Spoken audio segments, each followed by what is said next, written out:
Feudalism was a way of life that dominated medieval Europe. It was a complex system of relationships based on land, loyalty, and military service. Emerging after the fall of the Roman Empire, feudalism provided stability and order in a time of chaos. It shaped societies, economies, and politics for centuries. This essay explores the rise and fall of feudalism in England, examining its impact on the country's history. Before the arrival of the Normans, England had its own system of landholding. Anglo-Saxon society was organized around the king and his nobles, known as thanes. Thanes swore loyalty to the king and provided him with military support. They held large estates, which were worked by peasants who paid rent and provided labor. This system, while hierarchical, lacked the rigidity and formality of feudalism. The Norman conquest of 1066 marked a turning point in English history, fundamentally altering the course of the nation. The invasion led to the establishment of feudalism, a hierarchical system that reshaped the social and economic structure of England. William the Conqueror, Duke of Normandy, defeated the English king, Harold Godwinson, at the Battle of Hastings, a decisive victory that changed the leadership of the country. Following his victory, William claimed the English throne and began a process of transforming English society, politics, and culture. He granted vast tracts of land to his Norman followers in return for their loyalty and military service, ensuring their support and establishing a new ruling class. To solidify his control over England, William commissioned the Domesday Book, an extensive survey of his new kingdom. This comprehensive survey recorded land ownership, resources, and population across the country, providing a detailed account of the realm.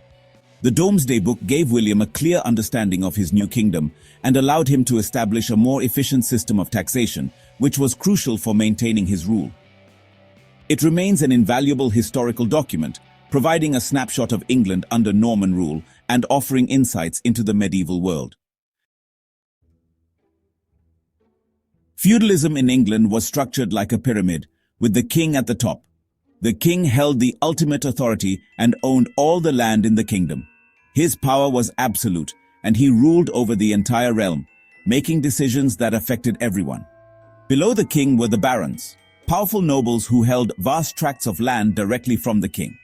These barons were among the most influential figures in the kingdom, often advising the king and playing crucial roles in governance.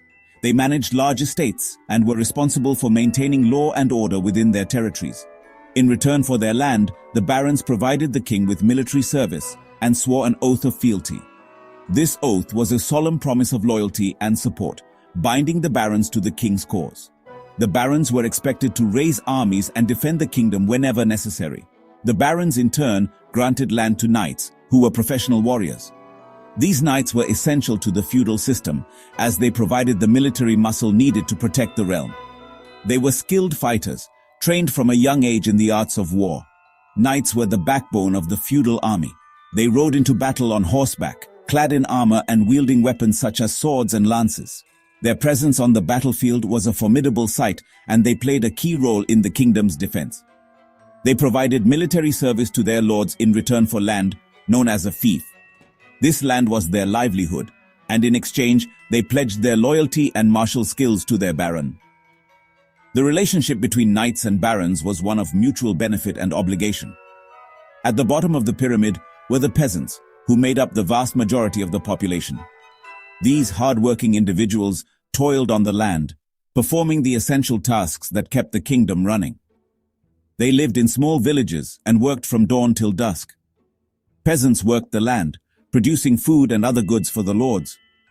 Their labor was the foundation of the feudal economy, providing the resources needed to sustain the upper classes. They grew crops, raised livestock, and crafted goods for daily life. They were tied to the land and obliged to work for their lord.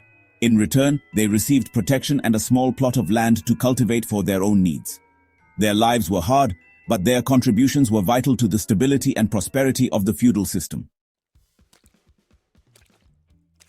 The church played a significant role in feudal society. It was a powerful institution that owned vast amounts of land and wielded considerable influence.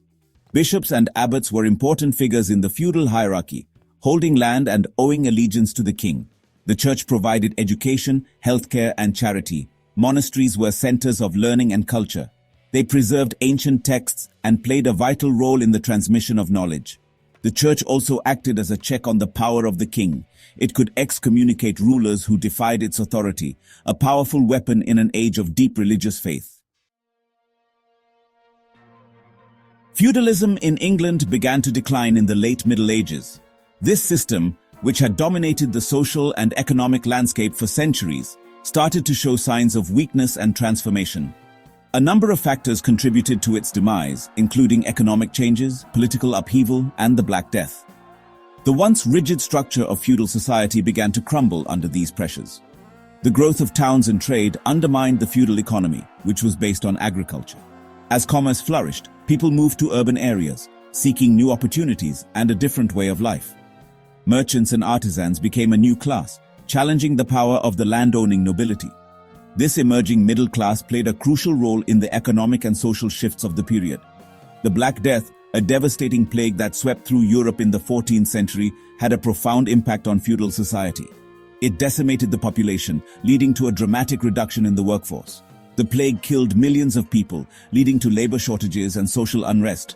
With fewer workers available, the survivors found themselves in a position to demand better wages and conditions. The Peasants' Revolt of 1381, a major uprising against feudal oppression, further weakened the system.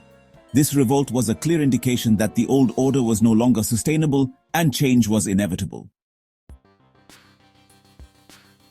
Although feudalism declined, its legacy continued to shape English society.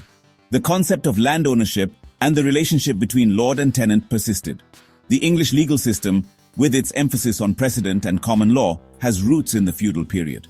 Even today, some vestiges of feudalism can be seen in the UK, such as the monarchy and the House of Lords, although their powers have been significantly curtailed. In conclusion, feudalism was a defining feature of medieval England. Introduced by the Normans, it shaped the country's political, social, and economic landscape for centuries. While feudalism eventually declined, its influence can still be felt today.